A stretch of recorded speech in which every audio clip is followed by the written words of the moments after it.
Good evening, good morning, good afternoon, whatever time of day you're watching us, and whatever time of day you'll be watching the replay. You're welcome to Between the Lines podcast, where we talk about adolescence, parenting, and everything in between. This is our 12th episode.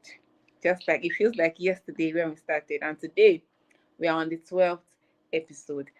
In this episode, we'll be talking about life of a teenager in a Nigerian home. Many times when we see parents do some things, I was like, our parents in the same WhatsApp group, you know. So today, our guests are two Nigerian teenagers who are going to share with us what it feels like. What does life feel like being a teenager in a Nigerian home, especially this generation, Gen Zs? All right, so without wasting time, we're going to get straight into the conversation. Join me as I bring up our guests off stage, Samondi and Comfort Jokotola. Hello. Hello, ma. Hello, good evening. Kind of Thank thing. you for choosing to do this with me. Okay, so like You're I welcome, said, ma. it's going to be a conversation, but I'll be asking questions when necessary. And I'm going to start with the first question. And let me direct the question to Samondi. Are you ready? Monday. Huh? I think your network. Monday.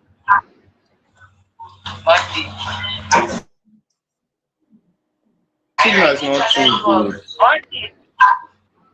I think Monday's network is fluctuating. Let me start with Comfort. Comfort, how would you describe growing up in a Nigerian home? Um, please, can you hear me? Yes, I can hear you. All right. So, I would describe growing up in a Nigerian home to be something hilarious and sometimes frustrating, like really frustrating.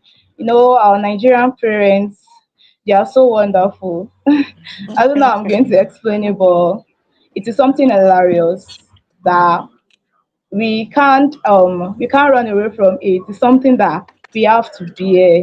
We have to bear with it. So that is how I'm going to describe True. Nigerian parents.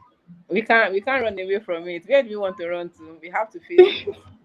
Yeah, sure. All right, so Sam Monday, can you hear me? Yeah? Yeah, I can. Okay. How would you describe growing up in a Nigerian home? Well, it's interesting to say the least, at least. It teaches you discipline for sure, like how to be able to bear, how to how to adapt to different situations, how to actually bear different things even if it's unfavorable to you. Okay, so you are learning discipline in a Nigerian home. And the truth is, I think if you can survive in Nigerian home, you can basically survive any environment that you find yourself in. So Okay. Moving forward, do you have a favorite? Let me start with Samondi. Do you have a favorite between your mom and your dad? Yeah, I would say my mom. My dad is not really around too often. I only see him like 2 weeks in a year. Okay. What about you, Comfort? ah, I will not say I have a favorite. I like the two of them. I don't have a favorite. I know that we like the two of them too. But I think that if you ask most people, they will pick their mom because many Yeah. times the mom is the one who is always available, emotionally and physically available. So for many people, they will pick their mom. All right. So what does home Samondi, you mentioned discipline while you were describing what growing up in a Nigerian home means to you. What does home training or what does discipline mean to you? When you hear home training, what comes to your mind? Home training. Well, I would say first off, like all those little rules, how to first read emotional cues first of all. Like most of the time, mom will not tell you if she's unhappy with you or not. She'll just give you a look and you are supposed to just understand. So little things like that, it just teaches you to be able to pick up on little emotional cues first of all. Then let me say in the morning now, especially if my dad is around, he will not tell you to go and like let me say go and enter the bathroom to take your bath or go and sweep. You know you are supposed to do those things even without him telling you. And you know if he catches you and you do not do it, it's not going to be nice. Okay. Your unspoken cues. There are times that they'll just look at you just by the look in their eyes. You already know. You already know what they mean. You already know what to do. All right. What Yeah. about you, Comfort? What does home training mean to you? Um, Home training means a lot, a lot. Like you got to learn so many things apart from discipline. Like you got to learn how to greet your elders in the morning when you wake up. No one will tell you that you should greet before you greet. I can testify. My own parents, if you wake up, even if you are still sleeping, as far as they are awake, just stand up and greet because if you don't, the next thing is I'm teaching you and you're not learning. So that is how discipline is. They won't tell you, they won't give you the rules, but you just know that it is the right thing to do. So Okay. Before that's they it. will say one call Ugbeko. One call Yeah. Ugbeko. Okay. Now, still on discipline, what is the weirdest punishment that you've ever done? Oof. Weirdest. Yeah, and you're like, is this one punishment too? What's the weirdest punishment? Depends on what we're classifying as weird, yeah, now. Because there are punishments like, let me say, if you do something, just go to your room and sleep or something. Then Yeah, there there are are the punishment stronger like a ones. kneel down, raise your hand. Those are normal basic punishments. uh, then there are other ones like, pick pin. Those are the more difficult ones. What would be the weirdest if I was to say?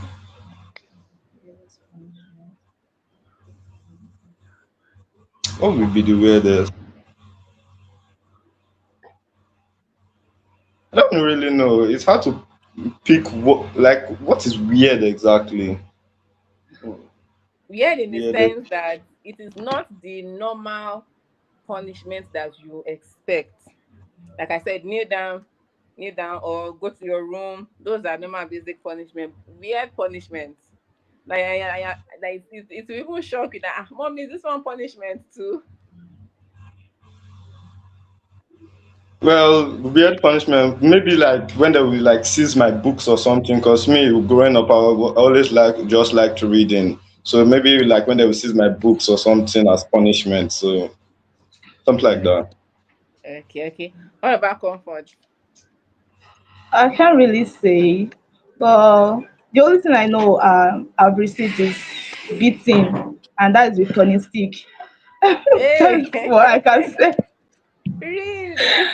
Like that day was like hell. I was like, just like the heaven should just open, let me just enter because it was. I don't know. I can't remember what I did, but I know I did something that is very terrifying for them to beat me that way. My With mom, turning stick. yeah, turning stick. Okay, so let's move on. What does a normal day look like for you? I know that you are both in school now, but when you are at home, what does the normal day look like for you? What does your average day feel like? A normal day. Um, a normal day to me is probably like getting up around 5, maybe morning, go to bed. Let me say after like 6 or thereabouts, you not tell you go and sweep or go and take a bath or something like that. So nowadays she doesn't really do that anymore. But since like go and sweep or let me say, yeah, just things like that, go and sweep or go and wash plate, maybe go to the market once, just like that. But normal, I guess that's just normal, I guess. Okay, comfort. Normal day looks like the first thing waking up in the morning, you pray. Next thing you sleep. The next thing comfort. You have to cook. Oh, I'm running late. I'm running late. I need to make meet my time. I'm running late. So get to the kitchen, cook. After that, they will give you your house chores. You are not like me now, I'm not going anywhere. So they'll give me my house chores I'm going to do till she come. And if I don't do that, I'm in soup. So I already Sure. know the time she's coming. So I'll have to do those before she arrives. So that's my Okay. normal routine. Okay. Thank you. Has there been a day where you just told your mommy that I don't feel like doing any housework today? Just Sure. I want to be on my home today. Let me Sure. come and meet me. I don't want to work. Has there been a day like that? Sure. Unless Countless. maybe But I'm not just feeling, um, Okay, unless money. maybe I'm not feeling well. If not, it's no, it's not No possible. day like that. I mean Unless maybe countless. something little, but no work at all. No, no, no. So there's nothing in it that you just tell your mom that mommy, I don't feel like doing any housework today. Just I want to be in my room. I don't want to go out today. No. Is it that you've not tried it, or you think that if you say she's not going to allow? Like, how can you even ask such a thing? Is it that you've not asked, or you just feel how can I ask such a thing? Or how can I say such a thing? Which of it? I did not hear you. My signal break up. Okay, I said, is it that you've not really tried it? You've not tried telling your mom that mommy today I don't want to do anything. I want to sit alone in my room, or you just feel that if you say it, that's another trouble for you.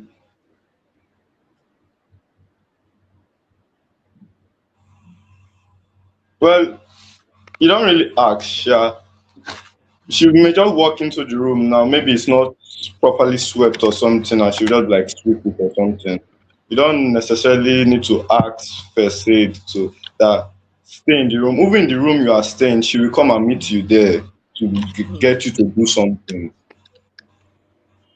So So basically, in it Nigerian home, you cannot escape work. You cannot escape housework. They will always find something for you to do. Always find Sure. something. Okay, comfort. Have you Um tried, telling mom or dad that I don't want to work today, mommy. Let me just rest for today. I've tried that countless time, but I just feel my effort is useless because no matter Eh. what I say, no matter how I beg, no matter how I plead, I'll still do that work. My mommy will always say something Yoruba, "Má tanra ẹ jẹ, ìwọ náà wàá padà ṣe." So I'll definitely do that. There's no how. So all that effort is useless. But sometimes I can still like beg her, plead, like do like baby and somehow like that, and she might just oblige to it. Okay. So you're saying the same thing, that in the Nigerian home you must work. There's always So one work or the other for can't you escape it. to do. Okay, okay. Now let's still on discipline. Do you feel that discipline in Nigerian homes focuses more on fear than understanding? Like, do they discipline you out, or they want to bring out fear from you so that you fear them? That is coming, mom is coming quickly, out of fear or out of respect. um I feel like for the younger generations, at least when we were younger, let's say when we were like 10 or so, it was more out of fear. But now as we are older and and able to communicate more with one another, I feel it's more understanding now than fear. But when we were younger, yes, it was mainly fear, especially my dad. So when your dad is coming, there's this fear. Dad is coming, dad is coming. I can actually relate to the dad side. When I was younger, oh, we feared our dad.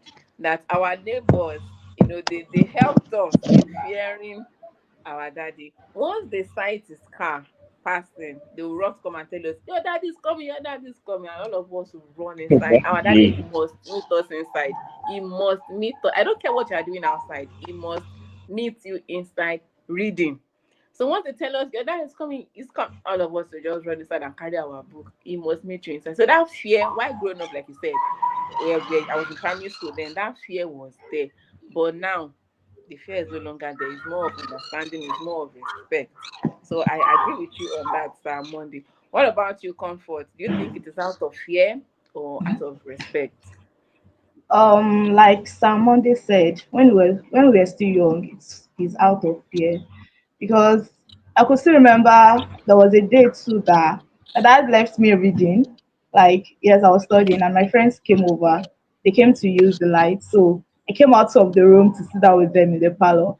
And I noticed my dad come, and I know my dad very well. He saw me reading, and a while later, I'm already outside, like gisting with my friends, and I just saw him, and I ran. I enjoyed myself that day.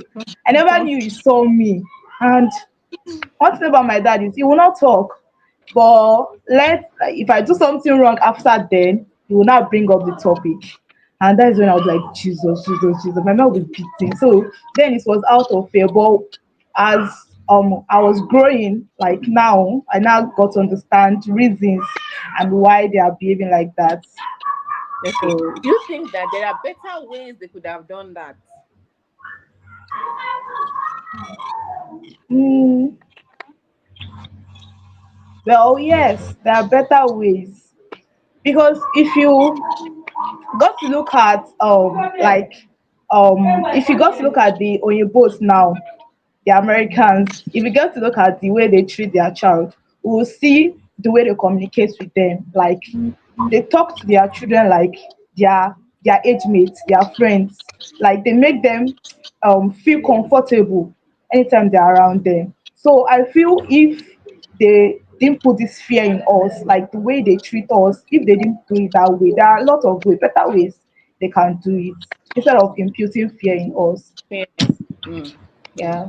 What about you, Samondi? Yeah, there are better ways to have done that.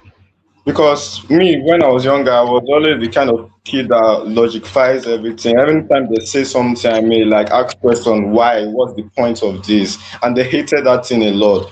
Like as a child growing up now, they don't really support anything like opposing them at all. They don't Yeah. try and understand. They don't want you to take what they are saying without questioning it. Yeah. So at least let the child know the reason for like why you do that and stuff like that. Not that you just start imputing, like just start instilling your values onto them without telling them, making them understand the values. Hmm. Very My true. Very true. love, let Growing up, so our parents just tell you, "I want you to do this," and you cannot question them. Who are you to question them? Once they tell you to do this, you must do this, even if you are wondering why. Like you really want to know why, but you cannot question them because they are our parents. So I feel that they may have shut up or shut some of the children up to the point that they will not even bother to ask questions again. You want me to do this, I will do it. And asking why is not like we are trying to question their authority. We just want to really know why. We cannot question your authority, Sama, your mommy, or daddy. But we asking why, we just want to know, okay, why am I doing this thing? Why am I following this order? Not just follow your order, hook, line, and sinker. That's the word, hook, line, and sinker. I feel that, but I think that times are changing or things are changing, especially with this generation. If you tell them to do something, they will ask you, they will question you, mommy, why? Daddy, why? Why should I do it? Why should I go? Why should I wear this? But I want to feel that era has gone of them just imposing order and not telling you the why. Because this coming generation, they will question life out of you. I feel that parents are, evolving too. They're no longer imposing. They're now answering yeah. to the whys of their children. Okay, so thank you very much. Now you mentioned friends, comfort. Hmm. Yes, Me, ma'am. when I was in primary school, I dare not keep friends. Yeah, they never come and greet me. Friend, okay. Or if I tell my dad, my mom, I want to go and see a friend, she will ask me, "Is the person celebrating birthday?" Then why are you going? Stay in your house. So is it the same or was it the same for you? Like were you free to bring in friends? Were you free to go to your friend's place? Were you free to go out? How was it for you? Or how is it for you? It was hell. I'm not free to go out. I'm not free to bring in friends either. In fact, the only people that can come to my house is my neighbor, and which they know very well, and they are females. So the fact that mom, I want to go and visit my friend, my dad will tell me that the time you are going to visit your friend, that time if you used to carry your book, the many things you will have learned instead instead of you wasting your precious time to go and visit friends. So even if it's for genuine reasons, it's still not acceptable. It's still not acceptable. So going out with even friends self, friends is out of it. Just say that you have a program in church or something. They just prefer you staying indoors. They love it so much. I don't know why. Indoors, like, oh God, indoors You know, always. They love it. For my I parents, think they actually love it. I think they're trying to be security conscious. But one before I say what I want to say, what about you, Monday? Were you free to bring in friends? Were you free to go and visit friends? Well, when I was younger, per se, I did not go and visit friends like at all. I did not. But up to just one, just two, or that about when I was like 12 or something, friends did not particularly even come over to my place. They don't really.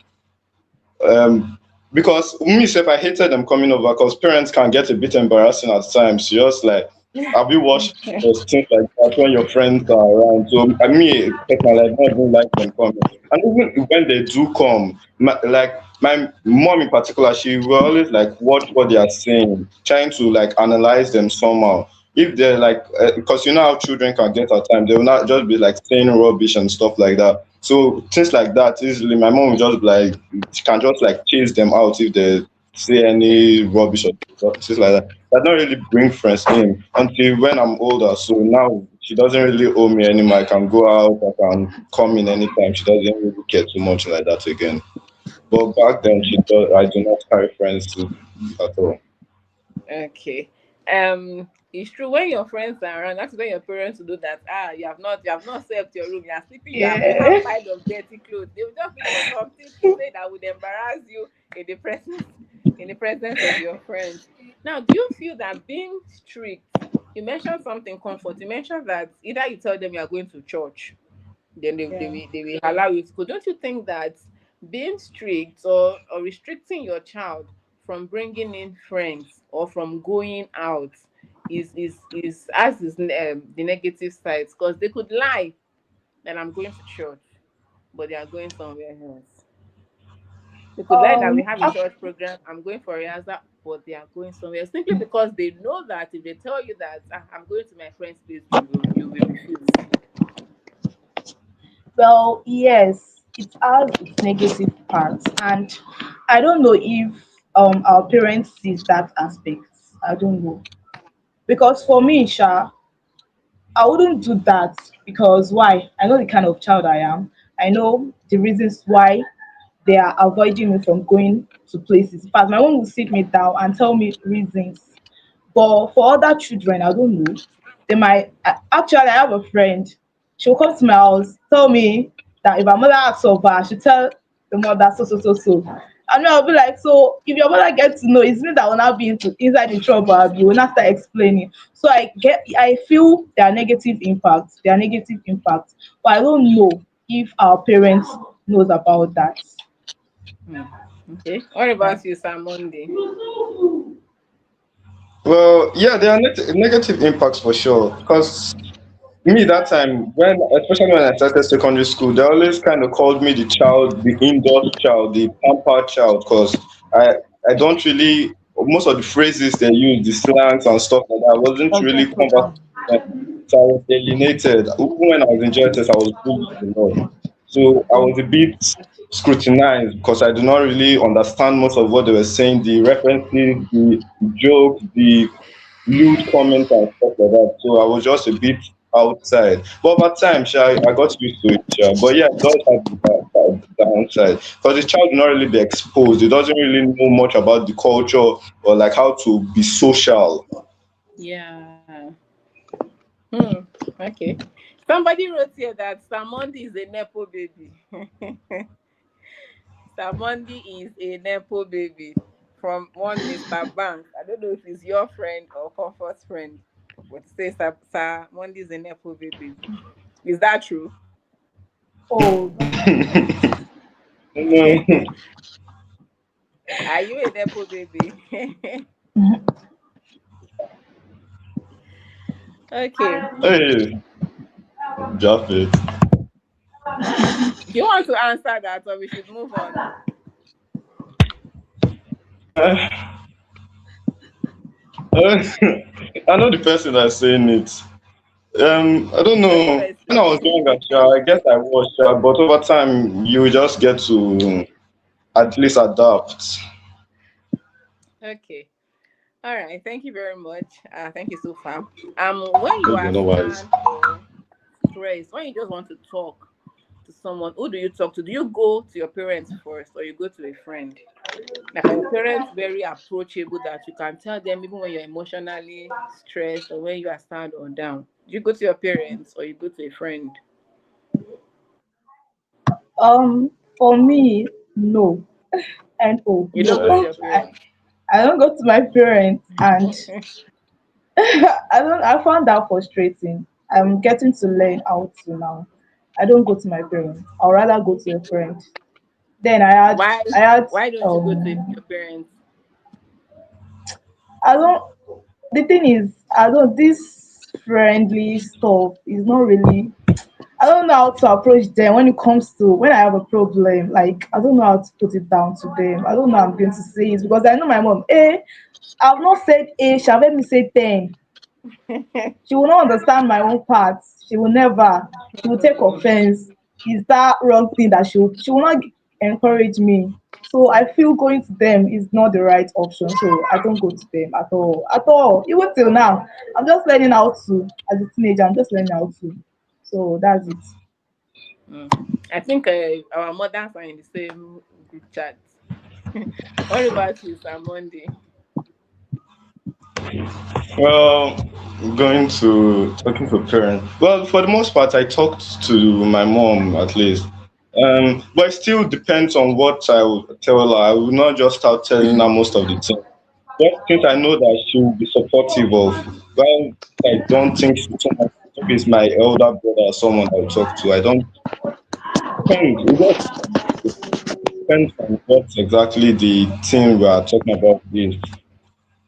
Like maybe if I'm having issues in school or something, yeah, I can tell her things like that because I know she'll be supportive or things like that.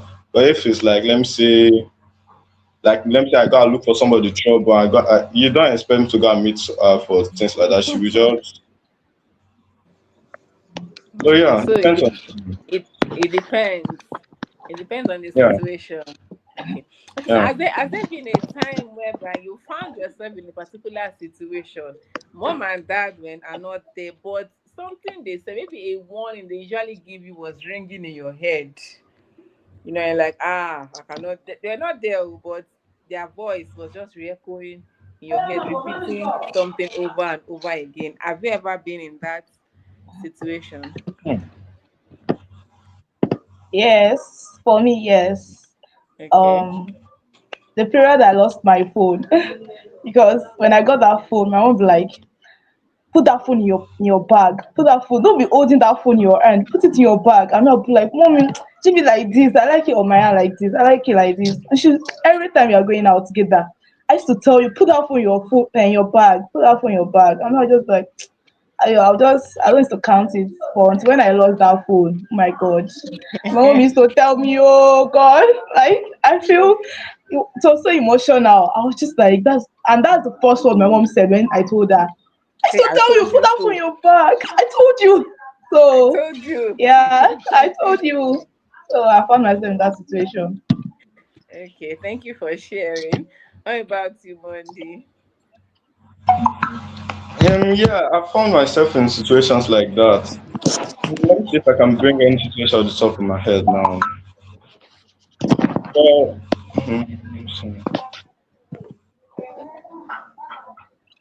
I can't really think of any situation right now, but of course, I found myself in situations like that. And let me say, like, all I can find a situation. Like,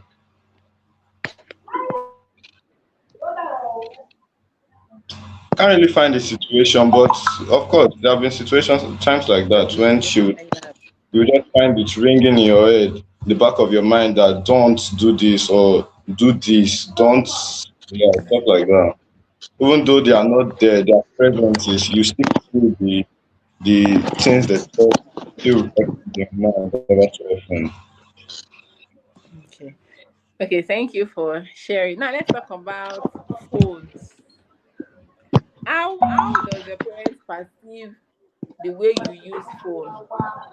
Let me give my own example. If you are pressing phone, my mom can be like, see, if I'm pressing phone since morning, she'll be like, and I tell her that, only phone I'm having headache. She'll be like, it's because of the phone that you are pressing that you are having headache. How do they perceive you, your generation, Gen Zs, and phone? Because I know that many parents have complained to me that their teenagers just press phone from morning to night. They don't know what they are doing on the phone. Has there been a complaint from your parents about you and your phone? What's their perception about you and phone?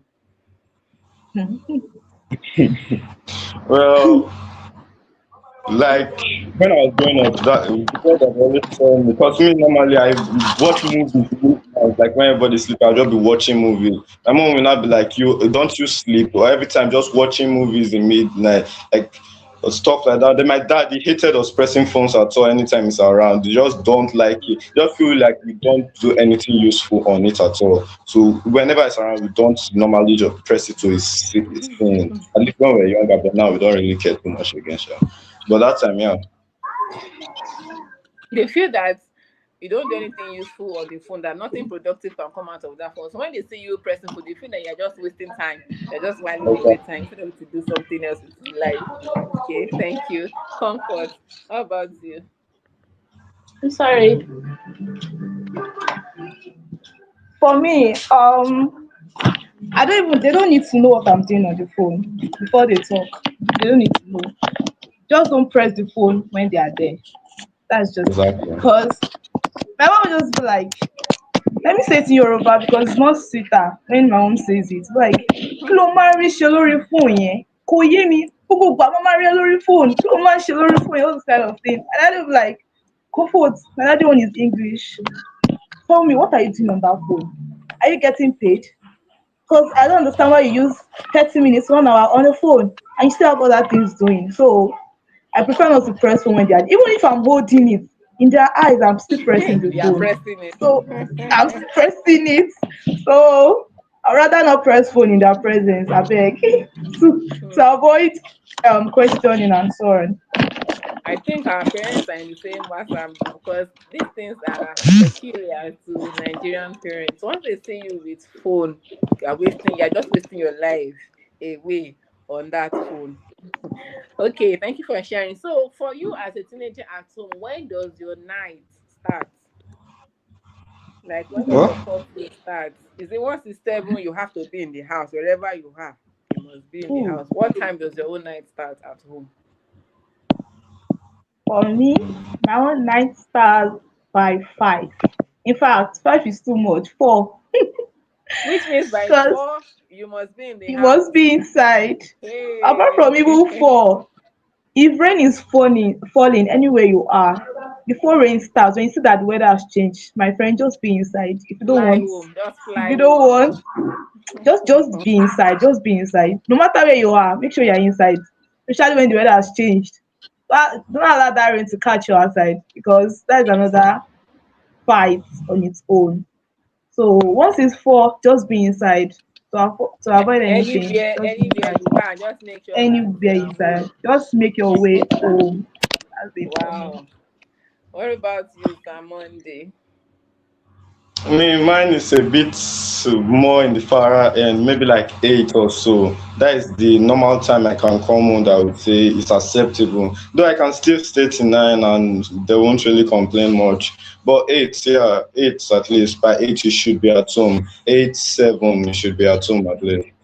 If not, because normally they are normally aware of where I'm going to, so they know these people. These are people, these friends of mine. They have talked to them. They trust them enough. So even if I'm there, they have the friend's number. So anything happens, they can easily reach out to the friend. They have the friend's number, the friend's parents' number. So they're comfortable enough to me going to these people's place that they don't really talk too much. But 9, 8, you should be at home. Okay, I think this nighttime or coffee time, excuse me, differs for boys and girls. I feel that Yeah, boys it's are different. allotted more time, because they are guys. but the girls they must get home earlier. Money, do you have a sister? Yeah, I do. Is does that 8 o'clock apply to her too? No, ours is more like 6. You see? So Ours I is think it's, 6. it's, it's gender based. Wow. They free the Wow. guys in a guy, you feel good, but the girls they are very strict on the girls. And it's understandable anyway. It's based on the security issues in the country. So it's very understandable. All right, thank you for sharing. Now, what values from home do you think will help you as an adult when you go outside? Um, for me, it's greeting. Yeah, greeting. Because if I'm with my mother and we are going out, if someone is very far, like very far, is not closer to us, like very far, my mom will shout, "Good morning," and she will still expect me to do the same. Just be like, "Mom, calm." And she'll be like, even if I greet the person next to me, "Good morning," she'll just be like, "Hey, Mama, feel you both sorrow." Like something like that. You'll be using steez to talk. Greet, shout and greet. So, and it has been helping me here in school too. Like people know me that yeah, this girl, she used to greet. So it has been helping me. So respect is a value that you have learned from home and it's helping you outside. Okay. But any other value? Um, there are more. I'll think about that. I'm still Okay. thinking. Okay, let's move to Samondi. What value from home has been helping you outside? Well, okay, this is one important. My mom, back then when I was growing up, who till now she says it, like the word she normally use, the sharp, always like put your eyes down, always be aware of your surroundings, always be observant. And I think that's one thing that followed me up till now. Like, let me say, if I enter into a room, the first thing I do is to check the entire area, check the kind of people that are there, the nearest exit and stuff like that. Always just be observant of your surroundings. Always be aware of what you are Mm, doing. Always pay attention. Always I didn't get the last statement. like always be just be aware basically. Always make sure what you are doing it right. You are doing it properly. Just pay attention basically. Okay. Okay. Has there been a time where, thank you for sharing, has there been a time where you've been called lazy just because you decided to rest? That, I've been working, or today I want to rest for 5 minutes. And then your mom enters like, you're just so lazy. But you know that, mommy, just 5 minutes rest. What's happening? Has there been a time like that? Okay. Yes, you can go on. You no you go ahead, go ahead. Okay. Yes, there are times like that. Maybe like mostly on Saturdays, sure. On Saturdays. And for me, my own Saturdays is for resting. Oh. I don't like stress. But when my mother comes inside my room and just sees little clothes scattered, she just be like, "You're too lazy. What's this?" Inside like ile obìnrin, yàrá obìnrin. That's how she put it. Why would you put clothes? Yeah, and she knows it's not always like that. But for the fact that she met it like that day you are lazy. You are totally lazy. And I'll just be like, what if my friend was here, or what if anybody was there? They just count me as someone that is lazy. So on Saturdays That's majorly. Yeah, that's the thing about, you might have been working since morning or throughout the week, but Yeah. that time that you just decide to rest, Yes. you Yeah. for African parents, you must always be working. You must always Yeah. find one thing or the other to do in the house. If not, you are lazy. What about you, Sir Monday? Yeah, of course. That's it's very common actually. You say you she has to sleep here. You sleep exactly comes back. Why do you not sleep here as well? You are just sitting down, you don't do anything, even though you did exactly what she told you to do. You should have gone above and beyond. You should have done way more.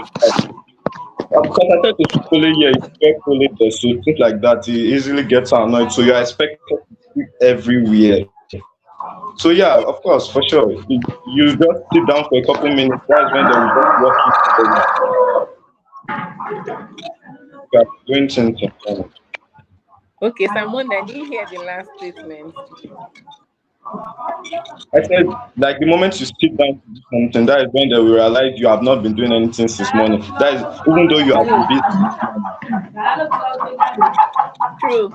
Now it's feeling like this thing is common in many Nigerian homes, right? Because it's the same in my home, it's the same in the next person's home, it's the same in the next person's home. Even people are in a WhatsApp group.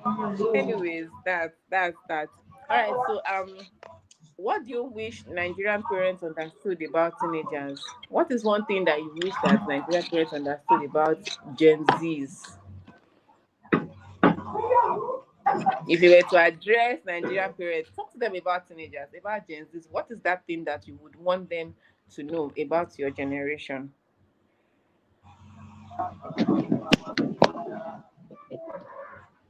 Well, one Simon? thing I would want them to know about our generation, I feel like they don't understand that our generation, we are more exposed, more aware of things than they are. Like we, of course, we are more tech savvy, we are more involved in the internet. So we, of course, we have more knowledge of things happening than they do. But let me say, my mom may just see a bad news online and she'll be like, "Oh, bad things are going on." I've probably already heard of those news, but I still want them to understand that our generation, we are more exposed to these things what they do with this signal. We are more chronically online, we are more tech savvy than them, but they don't seem to understand that they always tend to try and keep us into a little shell, even though we are like, okay, especially when it comes to things like sex education, they always try and keep us in a shell, even though we are hello. They I'm always with try and you. keep us in a shell, even though we are more aware of the things they are already talking about, like sex education now, for example. They will not say anything to us. They will keep putting us in this shell, don't do this, but they will not actually explain things like that to us. Most of the time, we end up finding those things out by ourselves. So things like that, they will just try and keep us in this circle, even though we are most of the time more aware than they are, more exposed, more lenient in the particular area than they are, but they don't seem to understand that. They feel like it should be taken more seriously because they are experienced, they are older. They're Even though older. we are more knowledgeable, more experienced in the particular aspects. Hmm. I wanted to actually ask a question on sex education because I know that many Nigerian parents don't discuss sex education with their children. They just automatically they feel that, "Oh, somehow you wish I learn it," but they don't say it from the home. So if you were to be a parent or when you become a parent, what is one thing that you would do differently from how your parents have trained you or from what your parents have done? One thing I'll do differently. Well, first off, it's not one thing I'll do differently is to just try and make these children, instead of trying to keep them bubbled up somehow, try to overprotect them. I would say let them discover their curiosities, not just keep them into this little confined space. That especially like things like one thing I noticed that they do a lot, they tend to force their passions onto us. Like let me say they wanted to be an engineer or they wanted to be a doctor. When you go to school, you're expected to do that exact course that they wanted to do or they did make them more exposed somehow, make them more aware of the things and make them give them that ability to choose. That is one thing. Give them the ability to choose what they want, not just imposing everything on them.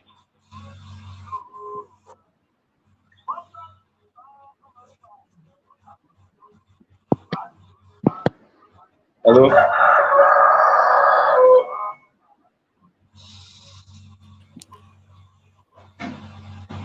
Sorry, my network went off.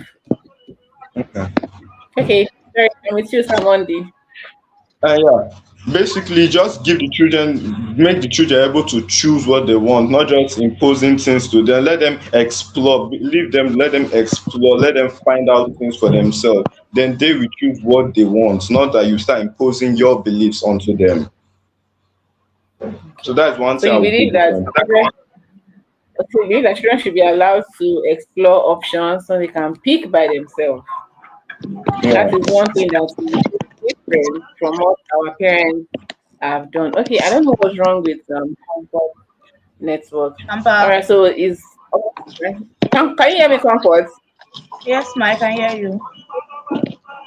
Okay, all right, we cannot see you. So I asked Monday what he would do different. So I'm asking you, when you become a parent, if you want to become a parent, what would you do differently from what your parents have done? Um, what I would do differently is like I would, when I need to advise my child, I'll sit them down, make them understand reasons, not control them now.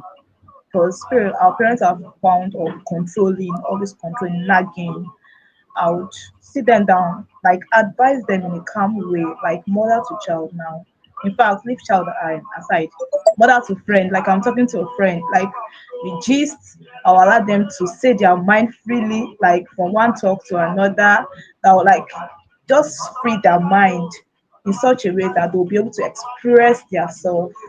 So that is one basic thing that I must make sure I do to my children because I don't have um that part.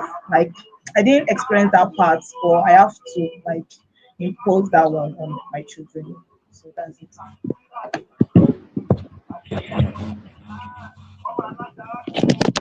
Sorry, my mic was muted. You allow your children to be very free with you. You'll be their friend so they can open up to you. Okay, now we're rounding up. I have about two or three more questions before we round up. What do you appreciate most about growing up in a Nigerian home? We know that there's the negative side, and of course there is the positive side. But I want to believe everything that our parents do is out of love to us. I don't think they hate us or they hate us. So whatever it is that they do or they've done, I believe that it is out of love. So what do you appreciate most about growing up in a Nigerian home? What's that thing that you are grateful for, that thank God I'm from a Nigerian home? What Well, I one appreciate. thing. Okay, Yeah. all right. What I appreciate most growing up in a Nigerian home now is discipline, culture, and religion. These three major things. I appreciate them mostly. In terms of discipline, my dad will tell you that the reason why I'm doing like this is because all the things you are doing, I have done them and passed. And I don't want you to also step in the same way, the same route I did, because he didn't favor him and he knows how it is. So he wouldn't want me to step into that position. So discipline and culture, they made me understand that this our language. They spoke our language like to me. Even though I don't understand Ghana, my mom didn't do that, but my dad did. Like I understand Yoruba. So they make sure I understand one of their dialects, which I really appreciate because I'm using it very well now in school. And religion, they make me understand that they are Christians and I have to also be a Christian. Go to church when it's time to do my morning devotions, make sure and character too. Let that religion show you that yes, you are from a Christian home. So those three major things are what my parents did. Interesting. That's very interesting. Discipline, culture, religion, character. I mean, those are good things, you know. Those are good things that I mean should be grateful for growing up in a Nigerian home. Thank you for sharing. What about you, Sam Monday? Okay. Well, one thing I can just say, talking. They teach you to, at least, let me say, if things are not going your way, they teach you to have a tough skin and just be able to power through the thing, even though it's not really safe, even though it's not something you want to. intrinsically do, just being able to keep pushing. Then another thing, adaptability. Living in a Nigerian home, you see that a lot of things change a lot. Like your dad can just come and the entire atmosphere can change. So being able to adapt easily, let me say this does not work for you, you can just easily adapt to something else. So being able to adapt, being fluid enough to adapt to different situations, even though it does not necessarily favor you per se. Any other thing I can really say? Yeah, that's the only thing that comes to mind right now. But yeah, these are some key things I would say. Okay, adaptability. Like I said Yeah. earlier, if you can survive in a Nigerian home, you can survive anywhere you find anywhere you find yourself. You'll be it'll be easy for you to adapt. All right, so two more questions. If you are to come back to this world again, if there is a second time, there's a second life, would you choose Nigeria? That's what you are laughing. Well, Nigeria. Well, no, no, no, Ah, no. you would not choose Nigeria. Nah, even without it's not particularly because of the parents per se. Sef. Just that Nigeria is not really a favorable place to begin with. So yeah, no, no, no. So if you could choose your parents, you would choose your parents, but another country. Yeah, something like that is okay. Yeah, but Nigeria is not a favorable place. So no, it's a no no. Okay, I don't know what's wrong with Comfort Network. Hopefully, she gets back before we round up. Okay, so on your side, we are rounding up. What is one thing that you would like to say? Your final statements to parents and teenagers. There are homes where parents and teenagers are not in tune. They are always fighting. They don't understand themselves. There's always misunderstanding. The parents want their own side to stand. The child too is listen to me, I'm trying to understand me, but there is that friction. So as a teenager, what advice would you give to your fellow teenagers who is in that kind of situation? And what advice would you give to parents too who are in that situation? What advice would I give to my fellow teenagers? Well, they should just at least they're already in their final state of it all. Let them just chill and just get it over with, just get it done. And parents should just try and be kinder, at least just try and be more open to listening to what the teenagers have to say. Actually listening, trying to understand their child. Basically let them try and understand each other, yeah. Let them try and understand their child, not just trying to impose their own ideologies and beliefs onto the child. Instead, being able to communicate, being able to try to understand their children, not just trying to make them accept whatever they have to throw at them, but also be able to be willing to listen to what the child has to say, why the child thinks like that and stuff like that. Being able to understand the child. If they understand the child, they can be able to at least, should I say, build stronger connections first of all, then also like know exactly what the child wants, not to just take this or um they should be able to at least explain things to the child and be able to listen to what the child has to say. So yeah. Okay. Okay, thank you. So they should be kinder, they should listen more, communicate more, understand the child. I feel that or I think that parents cannot use the way they were trained to train these present children.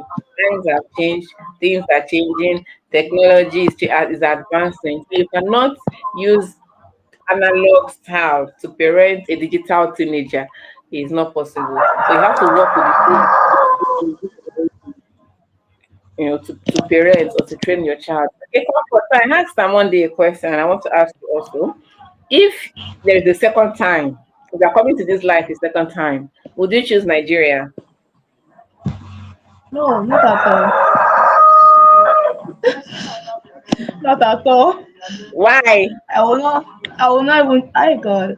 I will beg God. If God is taking me to Nigeria, should just let me be. Let me just stay in heaven with him. I'll not come to Nigeria. The Really? stubbornness is not for me. The stubbornness is not Hey, for me. why now? So okay.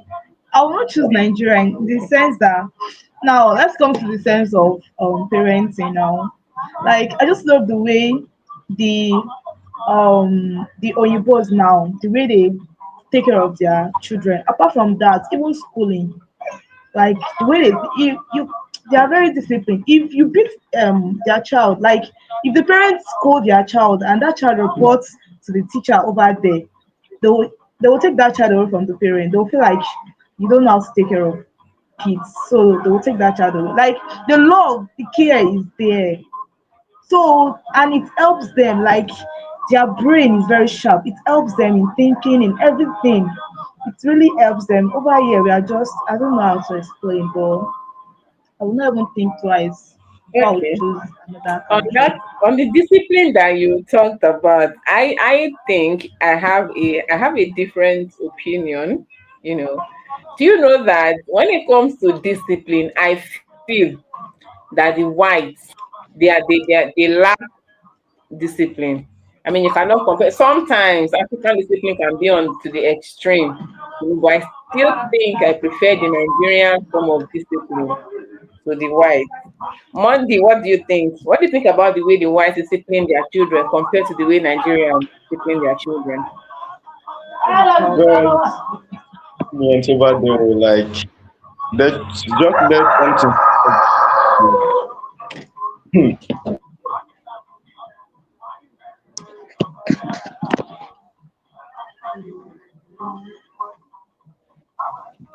Monday, Signal again. I think Monday is next. Nigeria is too strict, but theirs over there, they are too lenient. Monday, I can't hear you.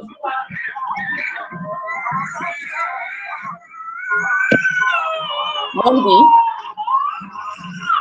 Hello? Yeah.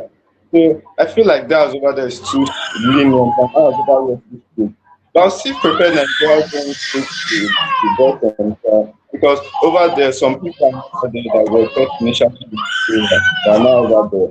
The way the boy changed so much compared to when he was in Nigeria, like he said earlier, is now like more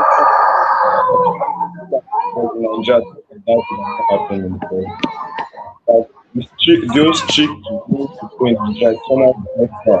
Because over there, you can't even discipline your child the way you want to because of the amount of laws that are over there. So you have to adhere to the laws. Like you said, if the authorities or their school feel like the way you are disciplining the child is not proper, they have the right to just take the child away from you. So I feel like things like that is a bit too much. Like, give the child too much power. And Nigerian parents also are also overdoing them, you know. yeah, I agree that sometimes I can't overdo, but I think I will pick Nigeria form of discipline over, you know, Yeah. the wife. But I think Comfort wants to travel there so she can enjoy that form of discipline. Yeah. Okay, so Comfort, this is our final question. It's almost 6 o'clock. Now, for teenagers and parents who are having misunderstanding, there's friction between them. What advice would you give a teenager like you who is misunderstanding with his or her parents, and what advice would you give parents in that situation? Please, I didn't get that. Parents and their teenagers who are having misunderstanding, they are finding it hard to communicate and understand one another. Now, what advice would you give a teenager like you who is in that situation, and what advice would you give parents too who are in that situation? Sorry.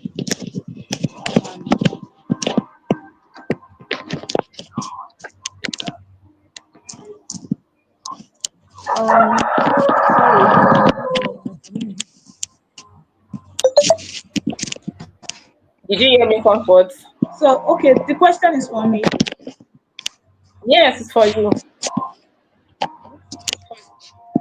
Okay, you said what advice would I give to teenagers, right? Yeah. What advice would I give to teenagers and parents? Okay, um, for me, the advice I would give to a teenager who is passing through any circumstances is the word patience.